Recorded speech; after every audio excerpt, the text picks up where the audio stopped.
La guerre des masques de la Floride est entrée dans une nouvelle phase, autrement dit l'édition de la rentrée, avec des enfants utilisés comme pions dans les batailles politiques de leurs parents. Le résultat est une salle de classe divisée, les masqués et les non masqués. We want to take masks off our children. That should be our choice. You choose to mask your children, fine. Cette manifestation sans masque a été organisée par des parents devant une réunion du conseil scolaire dans le comté de Broward, en Floride. À quelques kilomètres au sud, lors d'une réunion des écoles publiques de Miami-Dade, le ton était complètement différent. Je suis très inquiète de renvoyer ma fille à l'école sans mandat de masque à cause de l'épidémie de Covid et de l'augmentation des cas chez les enfants. Le gouverneur de Floride, Ron DeSantis, a émis un décret interdisant au conseil scolaire d'imposer des masques cette année scolaire.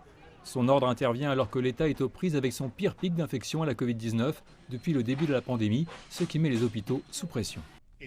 C'est la décision d'un parent. Si vous croyez au masquage pendant l'école, vous êtes libre de le faire. Personne ne dit que vous ne pouvez pas le faire.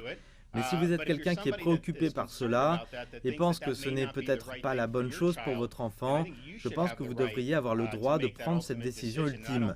Je ne pense pas que le gouvernement doive passer outre cela. Le gouverneur a menacé de retenir les salaires des responsables de l'école qui défient son ordre et promulguent des mandats de masque. Et son administration propose des chèques écoles privées pour les enfants soumis à des mandats qui prétendent que l'exigence s'apparente à du harcèlement. Pendant ce temps, un groupe de parents d'enfants handicapés a déposé une plainte contre l'État, accusant le gouverneur d'avoir érigé des barrières illégales qui empêchent les élèves vulnérables de retourner à l'école.